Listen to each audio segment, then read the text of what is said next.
We're pleased to have Dr. Davide Sottara come and talk to us. Davide is a new faculty member, as you know, coming to us from Italy, Bologna? Yes. Bologna. And he's teaching the BMI 540 software engineering course. And his research interests are in artificial intelligence and decision supports for complex and hybrid systems. And today he's going to talk about applying knowledge representation standards to build executable models of clinical processes. So, welcome, Dr. Sottara. Thank you very much, Dr. Scott. And thank you so much, everybody, for being here. Can you hear me well enough? And thank you also to anybody who's listening and watching me remotely. It's actually a pleasure to be here. This is my first official talk as a new faculty member. So this is going to be something of an introduction, a mixture between my research interest, the main application and research interest of the department, and some of the ongoing activities which involve us here and other entities across the States. And in particular today I will talk about the role and the possible uses of standards, what they are, well, we know that, how we can use them, especially both those which have been designed for medical application, clinical applications, and also those which have not, but could easily be imported and applied in order to build what could be, I don't even know if to call that the next generation of clinically integrated application, maybe the next to next, after next generation. But we'll see, and we'll talk about that. So, first of all, I'm new here, so I was trying to understand what it means to have clinical decision support. What do the users, the targets, or patient providers expect when somebody's going to tell them you are being managed also with the help of some clinical decision support system? And of course, what the expectations are from the creators, both the authors of the knowledge that goes into the clinical decision support system and those who implement the actual clinical decision support system and integrate that with existing IT infrastructures, electronic medical records, health records, and so on. So, because I come from a very similar but fundamentally different area, I had patients in a way that needed continuous decision support, but fully automated decision support, because nobody wanted to take care of them. My former patients, in a way, were biochemical plants. So still talking about life forms, but not about humans. It changes a lot in terms of responsibility and similar things. So in that area, we've been designing completely automated decision support systems, which is, I found out, is not exactly the same as the decision support system that we have in clinical environments, especially where the clinical providers, the doctors, want to have, or sometimes are forced to have a much more active role. So lately, I've been trying to understand what the providers, the doctors, would want, would like, and must have in terms of decision support, especially in terms of liability and responsibility, which are very relevant, especially when we deal with human lives. And it turns out that there is a sort of continuum between what I would call, I used that term in an email I sent out to a community a few days ago, I would call an oracle, which is something we can go to, pose questions, and get responses out of that. And that would be decision support in the sense of that system will help us, will help the provider in refreshing the knowledge, recommending, suggesting, reminding what could be useful to deal with the current patient, with the current situation, with the current case which is being managed. On the other hand, at the other end of the continuum, we have the virtual provider. So something which is acting like a provider, maybe a little bit, let's say the immediate step back would be not the virtual provider but the virtual assistant, which is acting on behalf of the provider, an agent, which is managing and performing some of the actions that the provider is supposed to do, would have to do, but are so automatical and implicit that do not need, once the provider has given his approbation, do not need a continuous, approving orders every single day for the same patients which are on the same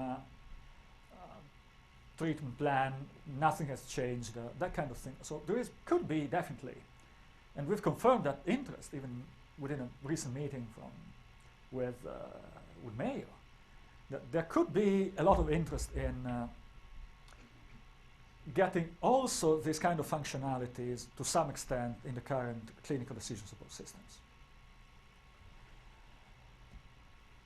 Now, what we definitely need, absolutely, as a must, is knowledge. And not just knowledge storage, but knowledge structure. We do not need, well, we do need to be able to access medical knowledge, but we also need to be able to query, to manage, to filter, to reason over medical knowledge, make it accessible, but make it possible to get what is relevant at the same time. And both to the human and the machine. In the moment when both need to cooperate, share some kind, at least part of that knowledge in order to cooperate. But this is not the only requirement. Now, I'm getting those, the next couple of slides from a presentation that Bob was given a few days ago, and probably some other times, in what is the vision that I've learned has been going on in the clinical decision support community for some time. So once we have the knowledge, how can we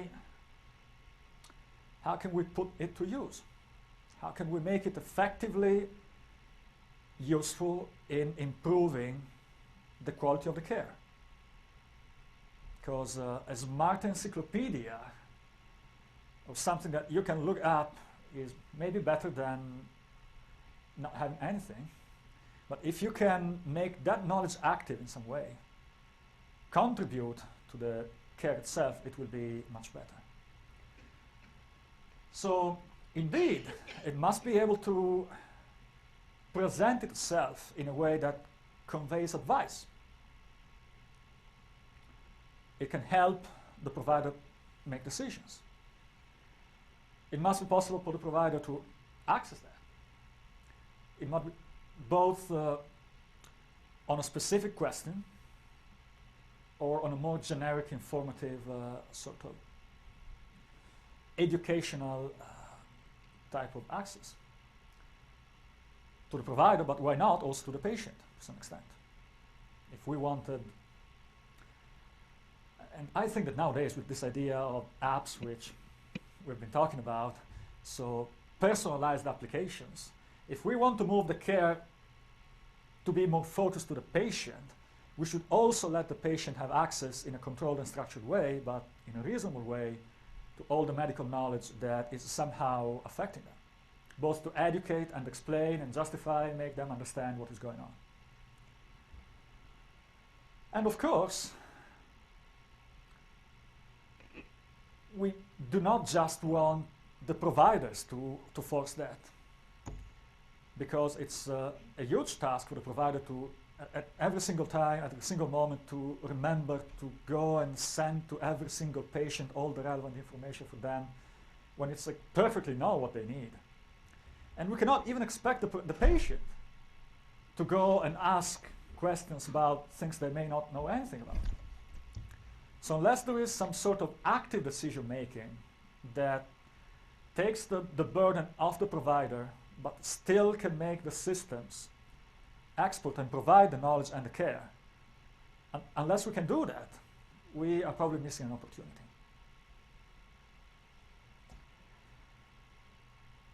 And then, the fundamental question, what is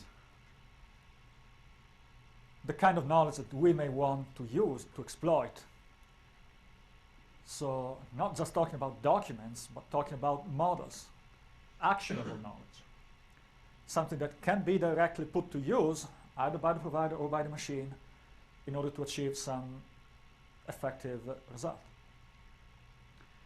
And it looks like that in Bob's, again citing him, but I think in everybody's vision, it's not just a matter of clinical knowledge in the sense of guidelines and recommendations. There's much more about that.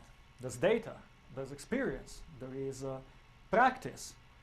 All of this, to some extent, even if in different ways, can be considered knowledge that should be available. We should have all the IT system that takes care of the clinical environment should be aware in one way or another of this knowledge to use that.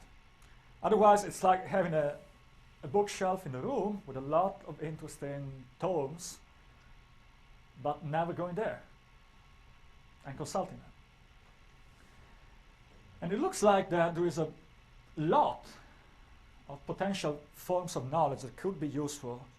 It's just a matter of integrating them, making them accessible and usable and viable.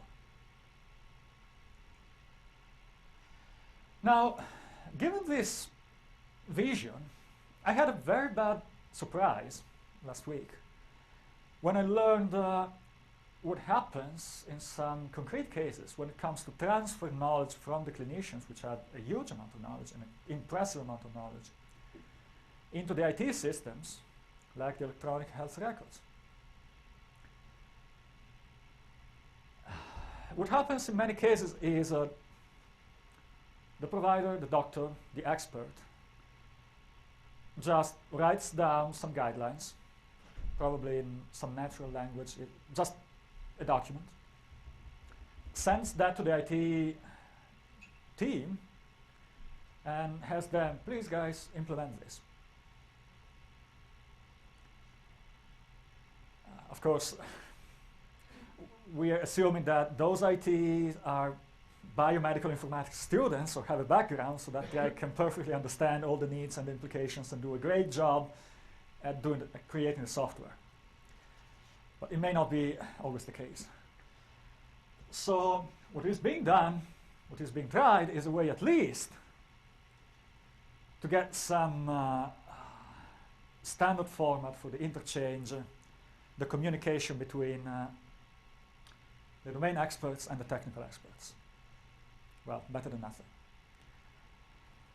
So, standard format. What's the difference between a document, a communication, and the standardized format? The obvious difference is the natural language is ambiguous. You cannot expect to perfectly understand, to fix the semantics of what you're trying to communicate.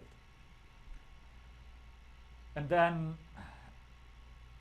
as in a communication, you may have different expectations on both sides. So what the SME is telling is not what the other counterparty is expecting, or the other way around. So that would complicate and delay the process, whereas if you have a common standard, you speak the same language, you, assuming that both parties understand and comply with the standard, you would assume that at least the interchange, the communication will be successful.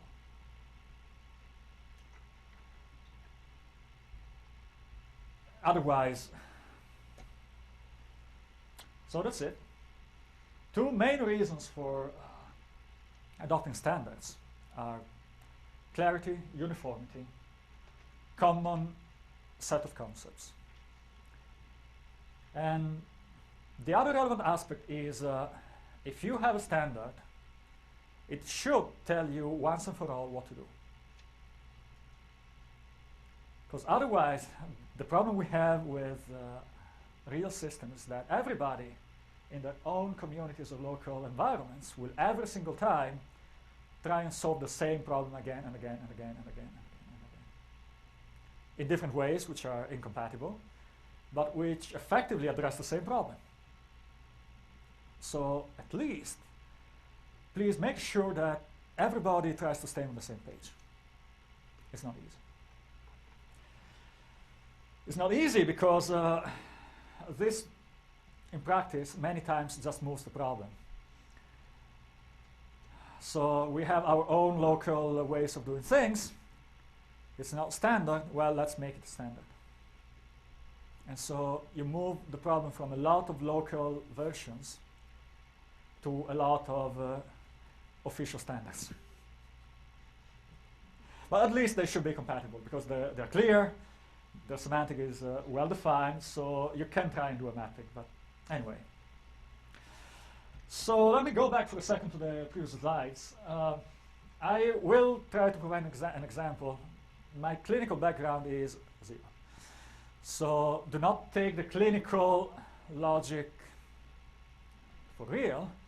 The only thing I could mock is the usual AGB, A1C example. And I've tried to sketch it down here in yet another version that will help me show a couple of things. So,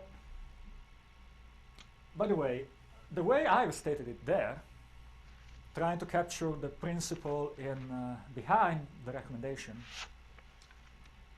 you may wonder why all those colors, all those underlinings, all the things. Well, that language, with respect to this, which is natural language, this one is not, and is one standard. The first of the many I will show you today. It's actually called SBVR, and it's a high-level business logic, business practice interchange format. It's basically focused on the semantics of the communication, so what is being talked about, and also to the communication of policies. It's been designed for organizations and businesses. So what should, must be done, what is prohibited, what is permitted, what is necessary, what is possible. It has this notion of modality very strongly embedded in the system. But it also, being open to any kind of business model, it's strongly connected to domain vocabularies. SBVR stands for Semantics of Business Rules and Vocabularies. So semantics as in the sense of common model, business for real applications, vocabularies, terminology, what we're talking about, and rules, policies. And it's not being, I don't think that it's been widely, if ever, applied to clinical environments, but it would be a very interesting experiment to make, if any student is interested, because the clinical environment has these kind of requirements. It's a business environment, it's deeply grounded in semantics, has rules, so could be an option. Anyway, now, the problem that we have, however, is that even if you have a way of communicating knowledge, the simple model, the simple assumption that you can just take the knowledge from a clinician, take that to the IT infrastructure and implement that, doesn't hold. It's not feasible in practice. So it actually requires a lot of refining steps. And this department has been proposing the concept, and I'd be more than glad to say yes, it's absolutely necessary. The idea of a continuum of knowledge from the very abstract to the very practical. So to some extent, you can still see this kind of knowledge refinement or customization as something that still is related to a multiple step transfer of knowledge between the parts. So we should still be fine by simply expanding the chain of actors involved and keep passing knowledge from one to the other, and at each step refine the knowledge itself to make it more setting specific, as we call that. But this is not enough, because now we want to introduce our vision and complicate the language by mixing the typical traditional basic medical knowledge with some more refined form of knowledge, like the predictive techniques, like the uncertain reasoning techniques, like the temporal event-driven techniques, and so forth. But that, it would just be a matter of expanding the language to be able to communicate that kind of knowledge too. So it should not be too much of a problem. Where is the real problem? Well, at least from the point of view of some of the actors involved, which is the IT systems. So the end users, because the one who stand in between the application of the medical knowledge to the real patients. The problem is still that. We have standards for communicating knowledge, but now when it comes to integrating knowledge, deploying knowledge in the EHR, where do we stand? What do we do? We still have the IT, BMI, former students doing all the work. Well, again, feasible, but what's the cost in terms of effectiveness, efficaciousness, in taking some knowledge and integrating that in some existing infrastructure? Good question. Well, we can mitigate that. We can take best practices. Some people here are my students this year, so they will know that when taking some requirements in the form of knowledge, moving to an implementation, you have to apply some kind of process that has many, well, good software engineering practices, which, among other things, would surely include modeling the problem, maybe defining the activity, the requirement, the interaction between the parts in some kind of structured language. We will need, for sure, a data model to be able to contain the information and pass it along.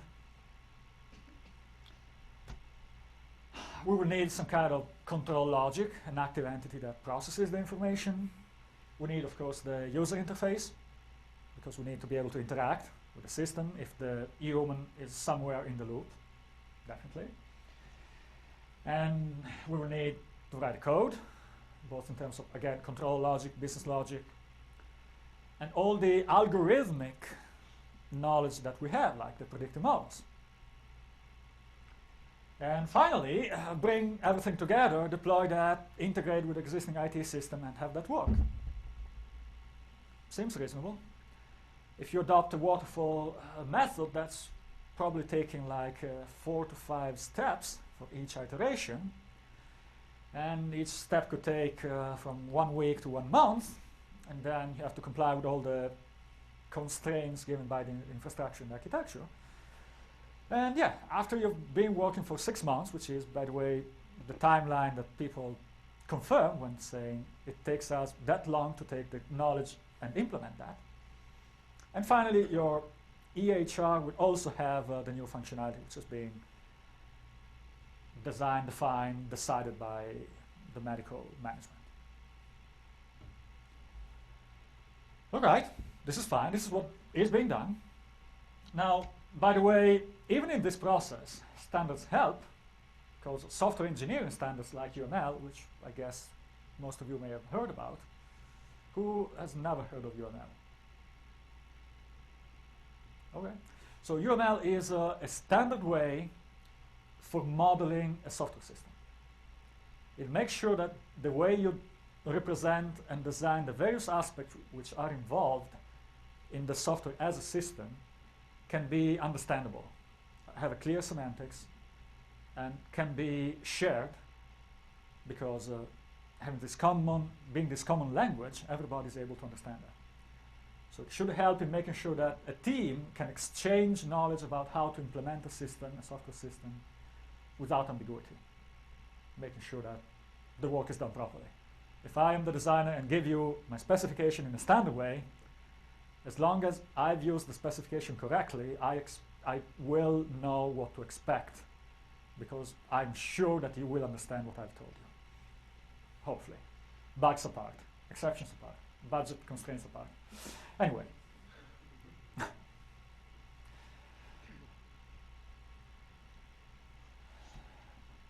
Now, this is working,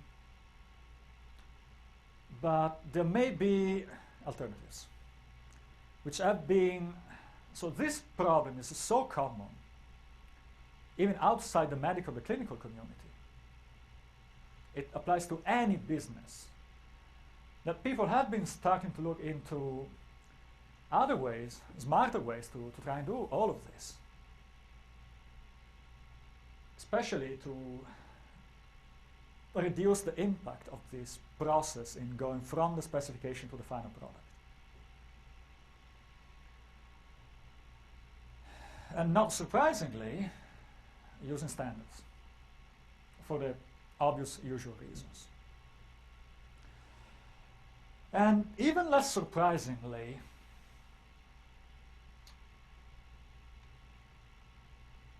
most of the idea, what is the basic idea, is to try and collapse the modeling process and the implementation process.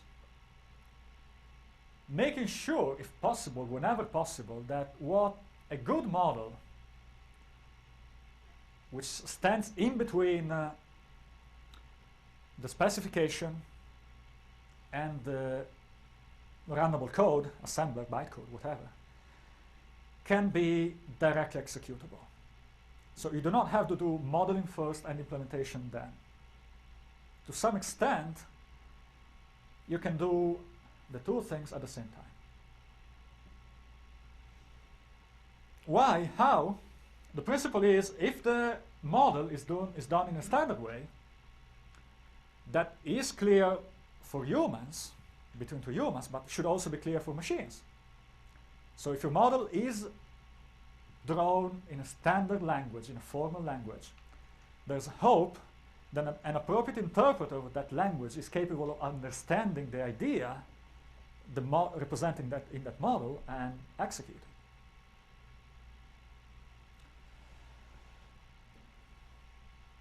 So now, the difference with respect to the previous case is that we have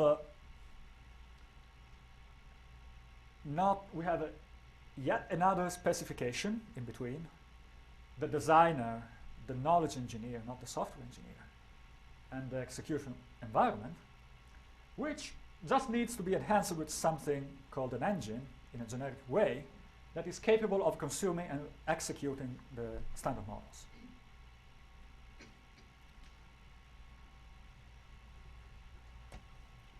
So, again, not surprisingly, all my graphical charting representations have already been standard to some extent. So it turns out that in order to model a complex concept like a clinical guideline,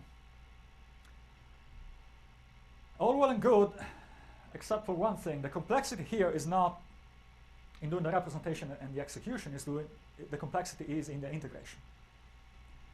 Being a very complex, knowledge-intensive artifact, a clinical guideline, it has so many aspects when you try to go from the abstract representation to the execution that you will need to tackle each of them separately, because trying to capture and model them all together at the same time would be very difficult. And the other reason is sometimes not every possible aspect will be there. You may have only some of them.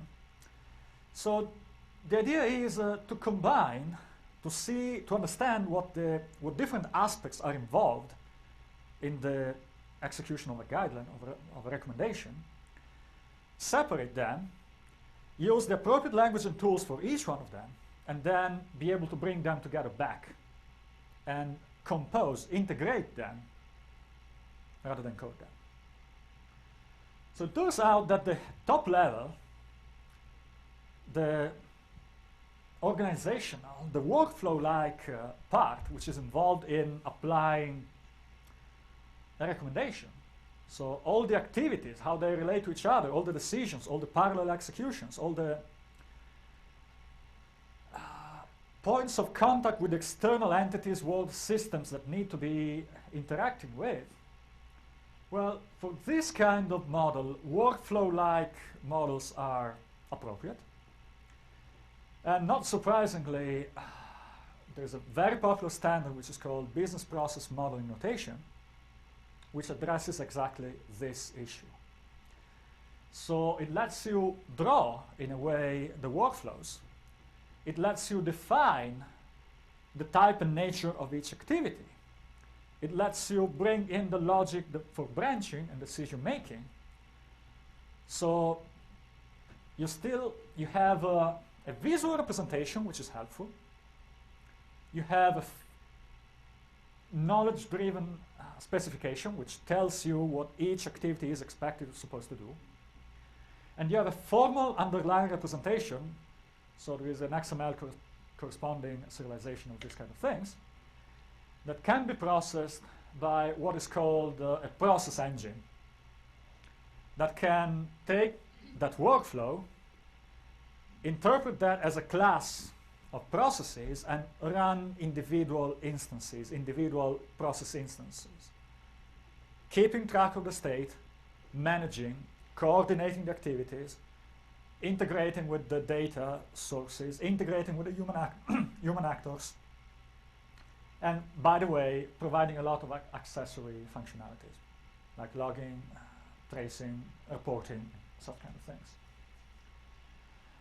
So the point is, as we were probably doing activity diagrams anyway, why not doing that using this kind of notation that will be useful both as a specification and as a runtime environment, as a runtime specification. The issue now is to find a good editor, good tooling, but that's absolutely preferable to writing code by hand. You don't need to be a programmer to draw a workflow. You just need to be a domain expert with some knowledge of what the various symbols mean. And then you need an appropriate engine. But again, since the specification is a standard, there are going to be a bunch out there. Open source, proprietary, there's a lot of them. So you can choose and still get your process run. Right, second step. We need to define a data model, typically. Now, personal experience, recommendation, some very popular approach. Instead of coding your classes, why don't you create an expressive data model? And there is a popular tool, well, not a tool, framework, principle, approach, which is based on ontologies. Now, just a clarification. In the clinical world, sometimes ontology is a name used in a very specific way, meaning code sets, terminologies, vocabularies. So lists of concepts which are relevant as a vocabulary for the clinical domain. But actually, an ontology is broader. It's a formal representation of the relevant concepts and properties characterizing a domain. So you can list, but you can also define. You can model. All your domain in a formal way. It's well-founded and well-grounded in some logic. There's a lot of theoretical background. The advantage that is that now we have a formal specification that can be used and interpreted by different parties.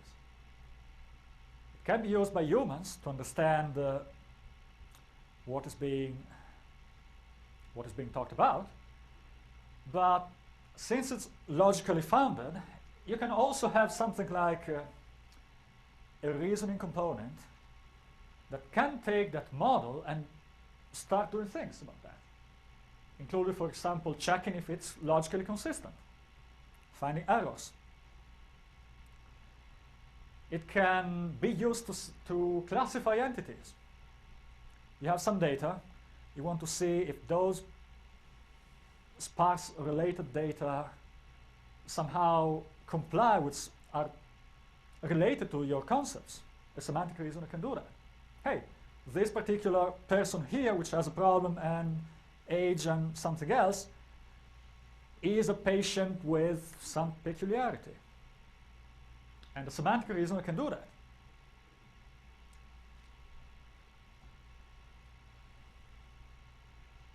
I'll show you another feature in a second, but the idea here again is that if you want to model a domain, you can do that. There is tooling, which is more usable than writing code. The representation you get is again richer than a simple code model. You get a lot of functionalities from reasoners, and finally, ultimately, you can still go from that ontology back to your class model useful for your software. This is in particular an experimental work we've been doing, I'm still doing, like a tool chain that allows you to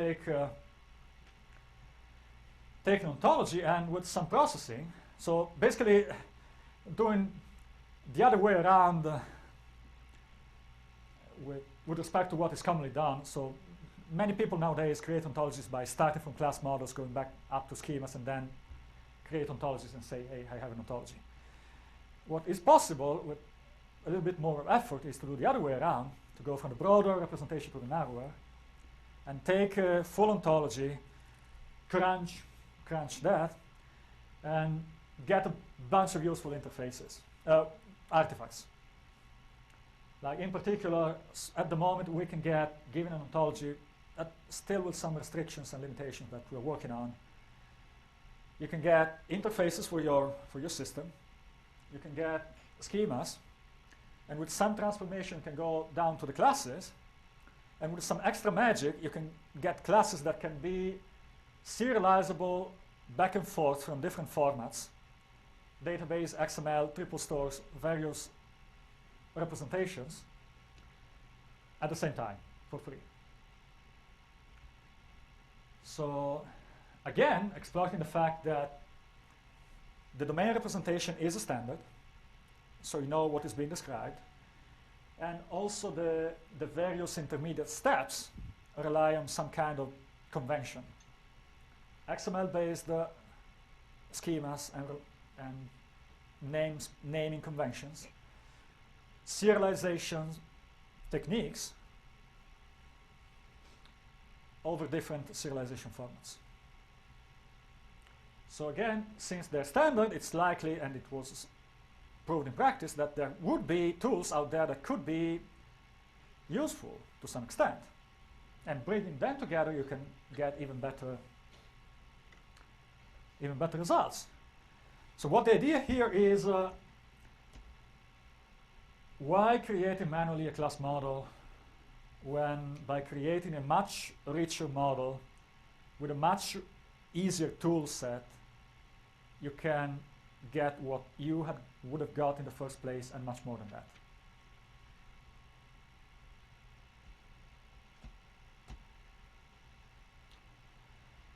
Business logic. Next step. Now we have the vocabulary, we have the actions, we need to implement those actions, give them some real existence. Oops. Well, there is the slide is likely corrupted. Okay, anyway. Yeah, it's not a foreign language. Sorry. The idea is, instead of writing code which is purely operational, is it possible to have a slightly or partially more declarative approach even to to modeling the logic of an application. So there's a full the communities involved in logic programming, rule-based reasoning, semantic reasoning that try to apply those more declarative ways of programming, more declarative and logic-oriented, that try to define the equivalent of an algorithm, so a transformation process applied to data from inputs to outputs, or a query process, selection, filtering from a set of data what is relevant. Because basically that's what most of the time the algorithms, the code that we write do, selecting and transforming. So trying to make that more grounded, more declarative, see that as a set of logical transformations, matching, selecting, transforming. Logic programming combined with production rules. Sometimes one, sometimes the other, maybe both at the same time. The idea here is that being more declarative, you are moving again one step back, one step away from the hard code to something which is maybe not always not so easy to represent, but still understandable, more understandable even to humans, even to non-technical experts than the code, think of C, all the pointers, all the symbols, all the complexity would make. And of course, again, since this is so widely used, there are standards, and with standards come tooling and better representations. So there are guided rule editors in terms of tooling, and in terms of representation, there are decision models or decision tables, or decision trees. Again, you can take this code, and the virtual machine in this case is a rule engine or a semantic reasoner that can take the business logic for you and apply that to your information. And now, since the rules need a language, where that vocabulary comes from is obvious, is the ontology I've just defined just a few minutes ago. So all these languages are orthogonal to data models. So they can predicate over any kind of particular domain model which is relevant.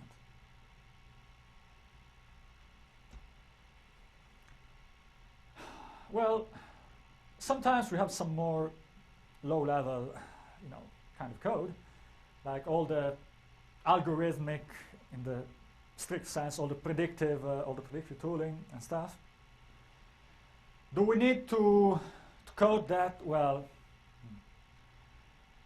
all the low-level data-driven problems have been widely studied by the business intelligence communities, data mining communities, which are interested in extracting knowledge out of data and making them applicable, viable, usable.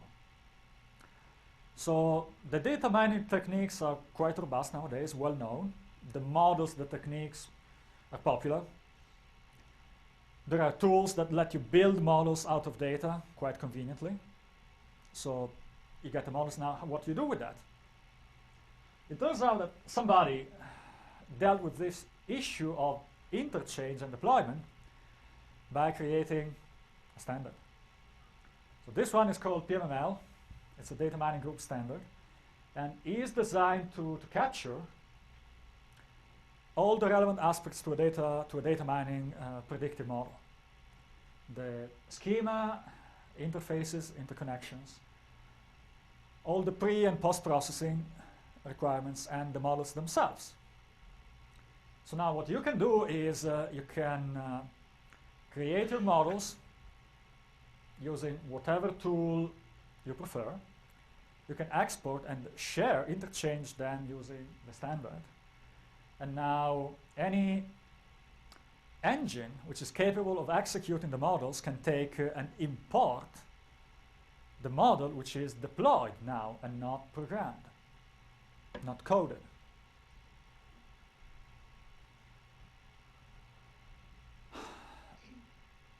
Another interesting aspect, and trying to touch all the pieces of the puzzle and then bring them together. You know, when we are dealing with clinical applications, we have the problem of interacting with providers, typically. We have notifications of patients, notifications, recommendations, authorizations. We need to get approval. We need, in a way, to recommend actions that they will have to complete and get back with the result, like executing a lab test, in order to be able to decide whether the patient has a problem or not and then inform them. Turns out that going back to the business process world where this is such a common problem, they have defined a way, standard, to deal with this. All this kind of, the generalization of this problem has been called human task. So one particular activity which is being expected to be performed by a human. So they reasoned over that. They decided that a human task can be modeled as a stateful entity with well-determined states that can be, I'm sorry that this figure is not so clear, but too many concepts in just one figure. But again, the idea is that you create a task, you assign the task to somebody once it's ready. That person will be in charge of executing the task, so keep it in progress, and then complete it. You may suspend, delegate, transfer, cancel, abort. It may fail. So all the possible, the general cases are covered, and the system keeps track of the current state and owner, in the sense what stage of the execution are we in and who is in charge. And now an event-driven set of transitions will make the engine aware of the continuing stage of the activity.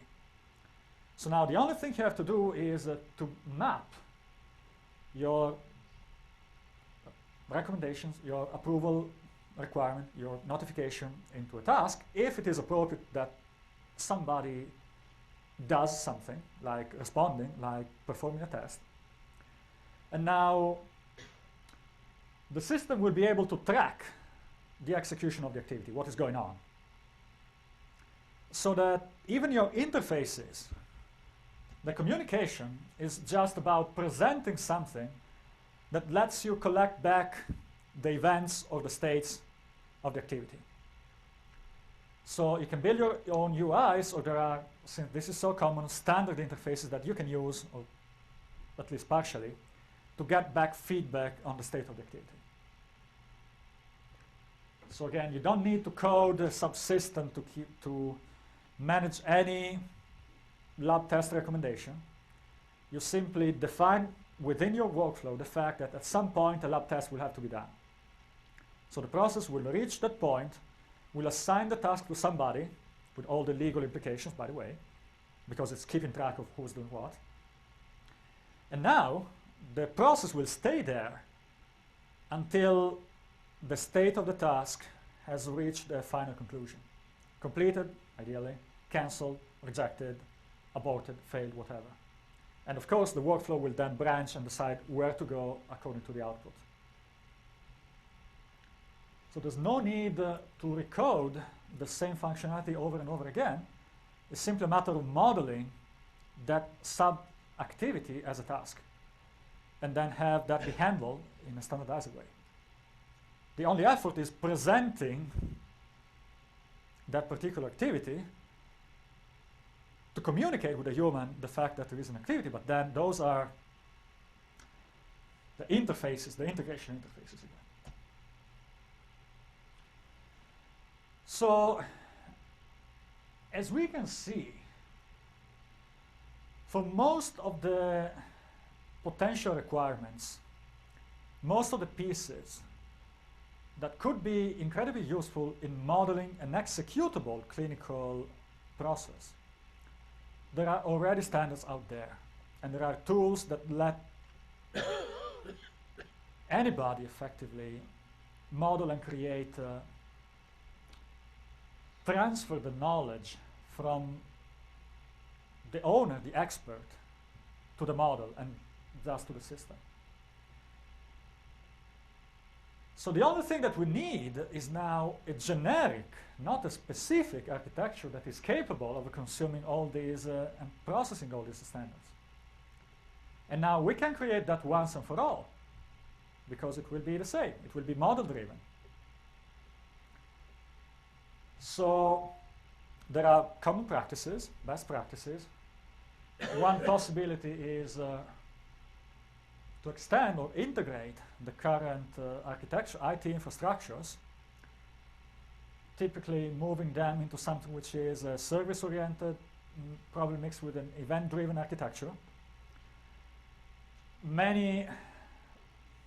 One of the most common, not the only solution, is to rely on enterprise service buses or something that brings together different pieces in order to be able to accommodate all the legacy or existing IT infrastructure, and then just plug in these engines that consume the various parts and bring them together for execution. I will actually move one step forward because I've said engines. The goal, and what actually I've been working on with some colleagues and some communities over the last years, is not to have the engines, but the engine deployed. So creating some infrastructural component which is capable of consuming different types of knowledge and doing part of the integration itself. Because now, obviously, we have the problem of bringing together all these pieces. To some extent, the engineer is still needed because some connections are not natural, need to be explicitly asserted. But then, the low-level, more technical interactions, given the fact that we know what we're dealing with, will be always the same. So, recently, at least 2 examples of hybrid knowledge engines are being developed. But personally, I'm involved in Drules. Some colleagues and friends of mine are doing this other one, which is Pruva, which is from the University of Berlin in Germany. In any case, the idea is to have something that can consume what is called the knowledge base in a broad sense. So a collection of different types of knowledge artifacts represented in standard form, authored, imported, collected, bought, acquired, found, however that happens, but which together are useful and once integrated can both define and run your models.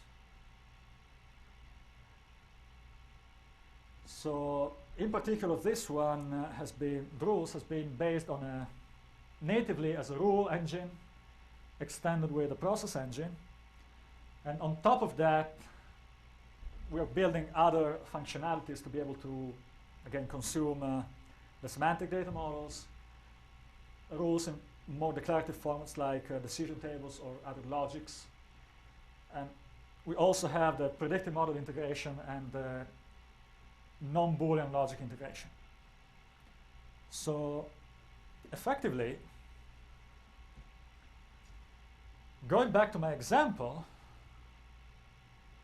or to this class of examples, once you have the overarching structure defined as a process, you can then start filling the various nodes with appropriate representations. So here we had some branching logic based on non-Boolean criteria, like fuzzy criteria. We had to deal with data defined from the data model, which is derived from the ontology, the semantic representation. We wanted to integrate, just deploy some predictive analytics. And finally, also interact with a human.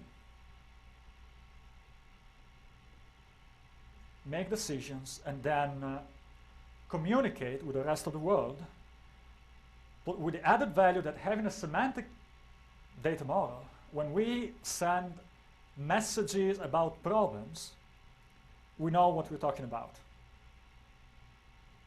both on the sender side and on the recipient side. So whoever receives that recommendation or that message will have a clear definition of the content of that message, because the ontology will be still available and referenced, which is much better than going to a Java doc website that contains all the list of a bunch of classes.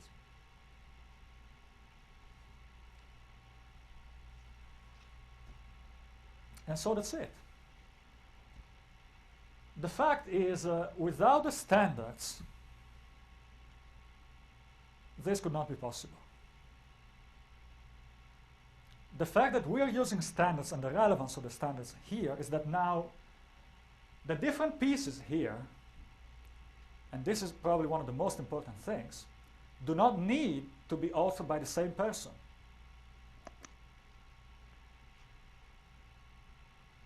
So the ontology could be created by a clinical domain expert.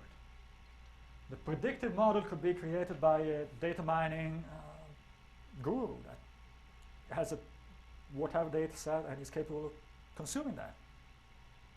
The business logic could be provided by something in the business direct organization, department, whoever. And now, since they're standard, they will be exportable, shareable, they can be integrated, and not to ignore this detail, may be reused. I need the same predictive model in two different contexts or applications. I draw my workflow and deploy the predictive model wherever it's appropriate.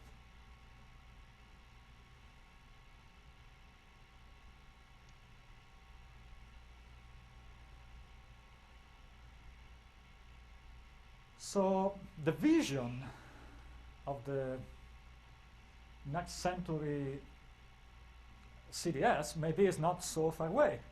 There's still many, it's not so easy. There's still many technical issues that this is not yet publicly available or generally available or robust enough to be distributed so easily.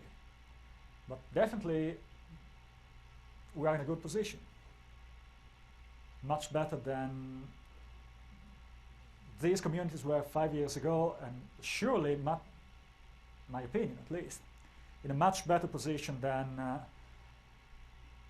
a developer who has no real knowledge and just takes a bunch of requirements and has to do the code. Which is definitely difficult, not in the coding itself, but in being able to capture the requirements when the application is so complex and specific and knowledge intensive. Having an intermediate format that can represent the business knowledge in a way that's understandable both to the author, to the expert, and the developer will make it much easier, for example, for the domain expert to go and see, in case something is not working as expected, to go and see what could be the explanation.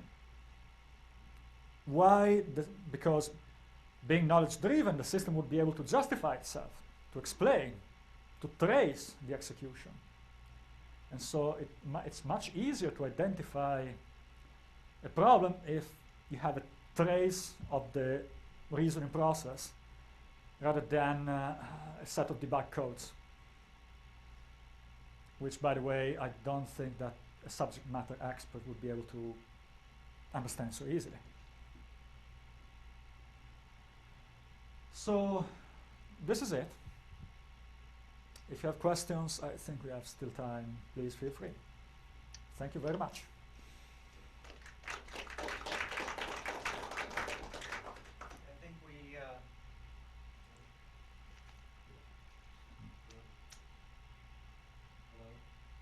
hello? Yeah. All right.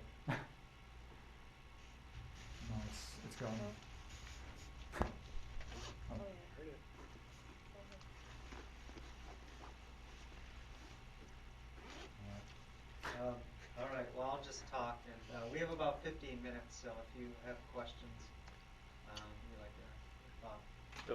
So, Davide, I wonder if you might, I'll use this as a placebo. Yeah. Hello, hello. We want to tell people a little bit about the national initiative because we have kind of an unusual opportunity to kind of be part of a framework, which is going to be initially very ad hoc, not quite as nice as what you're describing, but could maybe develop into a kind of interchange framework that provides a basis for what you're describing.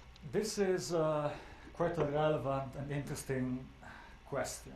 It could, I don't know if it will. So let me explain a little bit of background for the people here. There is an initiative right now which is explicitly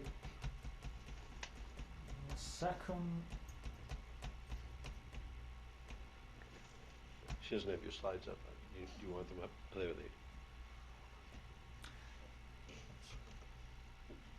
Okay. There is a national standardization initiative which is trying to deal with this issue. So the transfer of the knowledge from the domain expert to the system integrator. So define a logic interchange standard that would be able to convey the information from here to here.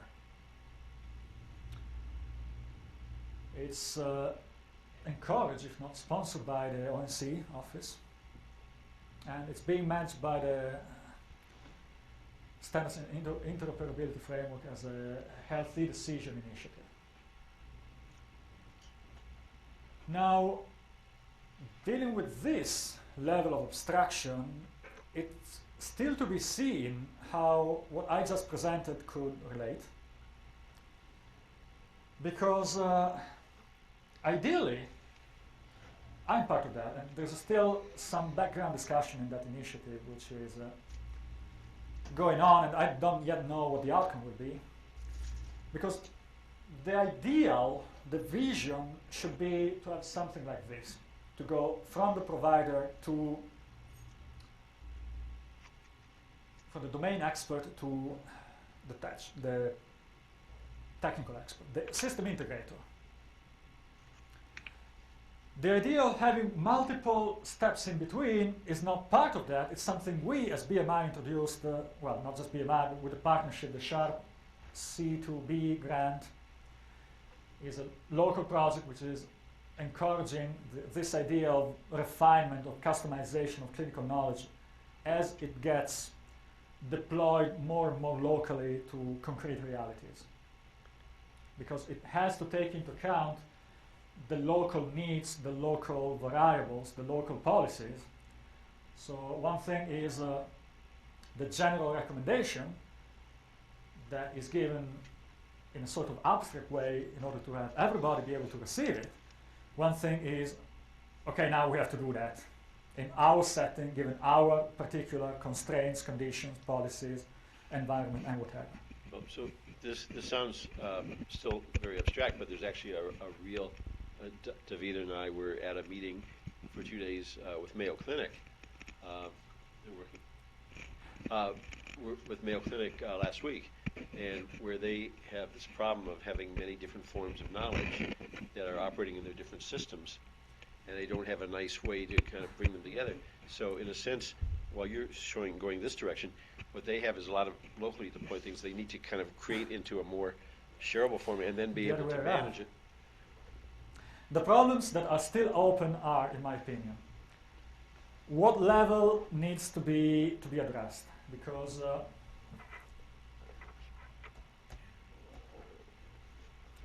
can see this here, for example. Ideally, the vision of ONC HED is to have this. In practice, my feeling is we are getting this, and nothing is being done here. Actually, what right now, given the current decision of a couple of hours ago, what I've shown so far would be harder to do, given the current specification, because the standard to be some constraints put on the language actually enforce constraints on the execution and the interpretation environment. But that's still to be seen. The problem is that I'm trying to address with some of the people there is to see the need of the various steps. Because if you collapse them in a single passage, so from the national expert to the local system integrator, assuming that it will be coded anyway, you're probably, as you collapse, you lose some details, some relevant concept, you start introducing ambiguities and misunderstandings. I myself realized I had a lot of misunderstandings about some terminology that was used. And so it's still to be seen. Ideally, HUD, at least from the ONC Jacobs basic requirement, should be working at this stage.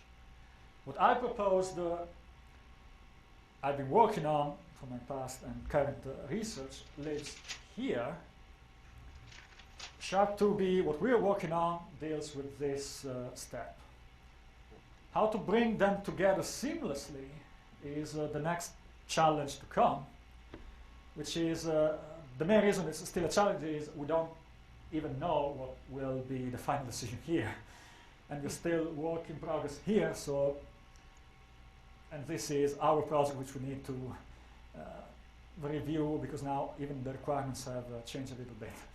So, but once all the levels will be a little bit more stable, it will be more reasonable and feasible to state how to take this chain of delivery and make that seamless in a more feasible way.